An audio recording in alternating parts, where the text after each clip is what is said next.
तो दोस्तों आज डेट है 9 सितंबर और आज हम 9 सितंबर से संबंधित इम्पोर्टेंट करंट अफेयर्स के बारे में बात करेंगे जो आपके भारत में आयोजित सभी भर्ती परीक्षाओं के लिए महत्वपूर्ण प्रश्न। इसलिए वीडियो में अंत तक बने रहे। तो चलो वीडियो को शुरू करते हैं। तो आपका पहला सवाल है कि भारतीय वायुसेना दिवस हर वर्ष कब मनाया जाता है। तो भारतीय वायुसेना दिवस मनाया जाता है 8 अक्टूबर को। ठीक है, 8 अक्टूबर को क्या मनाया जाता है, अगर एग्जाम में पूछे तो आपको याद रखना है 8 अक्टूबर को मनाया जाता है भारतीय वायुसेना दिवस। और इसकी व्याख्या है कि वायुसेना की स्थापना 8 अक्टूबर 1932 को की गई थी और इसमें हर वर्ष 8 अक्टूबर को वायुसेना दिवस के रूप में मनाया जाता है।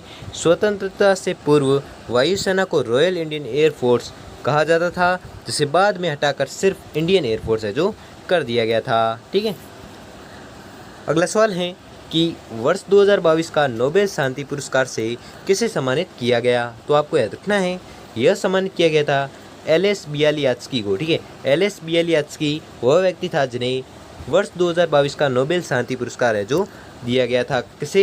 एल.एस. बियालियात्स्की को।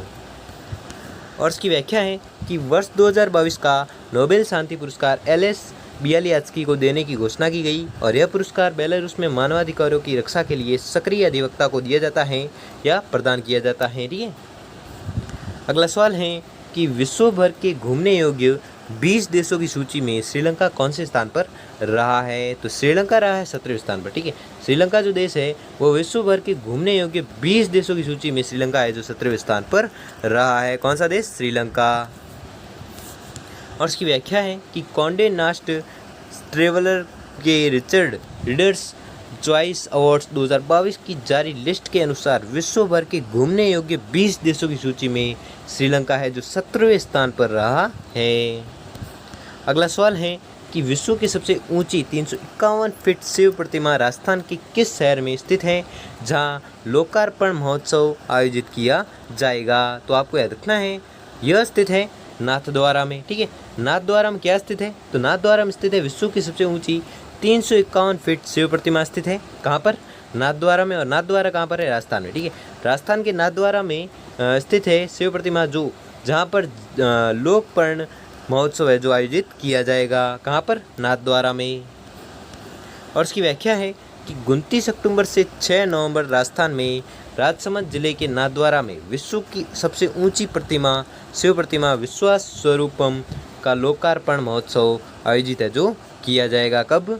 29 अक्टूबर से 6 नवंबर के बीच किया जाएगा।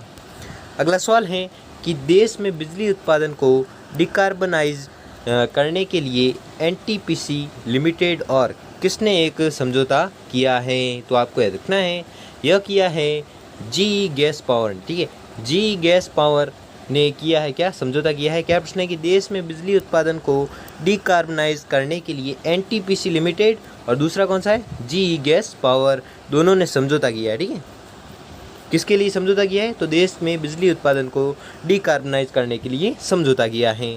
और इसकी व्याख्या है कि जीई गैस पावर और देश की सबसे बड़ी बिजली उत्पादन इकाई एनटीपीसी लिमिटेड ने देश में बिजली उत्पादन को डिकार्बनाइज करने के लिए अत्याधुनिक बिजली तकनीक को अपनाने के अपने प्रयासों में एक समझौता है जो किया है। अगला सवाल है कि किसके नाम पर देश का पहला बहुकला सांस्कृतिक केंद्र है जो खोलने की घोषणा की गई है। तो आपको याद रखना है यह घोषणा की गई है किसके नाम पर? तो आपको याद रखना है यह की गई है नीता अंबानी के नाम पर। ठीक है, नीता अंबानी के नाम पर क्या किया गया है? नीता अंबानी के नाम पर देश का पहला बहुकला सांस्कृतिक केंद्र खोलने की है जो घोषणा की गई है। किसके नाम पर? तो नीता अंबानी के नाम पर। और इसकी व्याख्या है कि ईशा अंबानी ने हाल ही में घोषणा की है कि मुंबई के बांद्रा कुर्ला कॉम्प्लेक्स में एक अंतर्राष्ट्रीय स्तर का बहुकला सांस्कृतिक केंद्र का नाम नीता मुकेश अंबानी कल्चरल सेंटर होगा।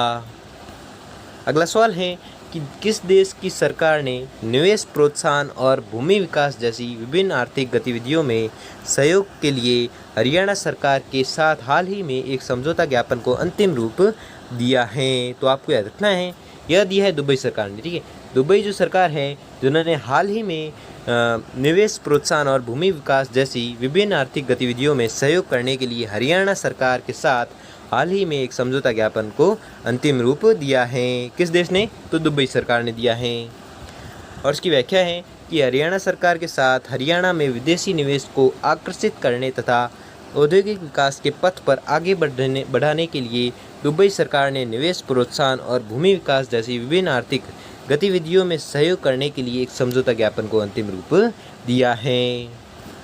अगला सवाल है, और यह आज का अंतिम सवाल है कि किस फार्मास्यूटिकल को हाल ही में रिच प्रमाणीकरण हुआ है। तो आपको याद रखना है, यह हुआ है IOL केमिकल्स। ठीक है, IOL केमिकल्स फार्मास्यूटिकल को हाल ही में रिच प्रमाणीकरण हुआ है या किया है। ठीक है, किसे? IOL केमिकल्स फार्मास्यूटिकल को। और उसकी व्याख्या है कि सक्रिय फार्मास्यूटिकल घटक और विशेष रसायनों के निर्माता IOL chemicals and pharmaceuticals limited को यूरोपीय बाजार में इथाइल एसीटेट की आपूर्ति के लिए रसायनों का पंजीकरण, मूल्यांकन, प्राधिकरण और प्रतिबंध प्रमाणीकरण हाल ही में प्राप्त हुआ है। तो दोस्तों, आपको वीडियो कैसा लगा कमेंट बॉक्स में कमेंट करके जरूर बताएं। अगर वीडियो अच्छा लगा तो वीडियो को लाइक और चैनल पर नए हो तो चैनल को सब्सक्राइब कर लीजिए और बेल आइकन को प्रेस कर लीजिए, जिससे कि वीडियो की नोटिफिकेशन आपको मिलती रहेगी। धन्यवाद।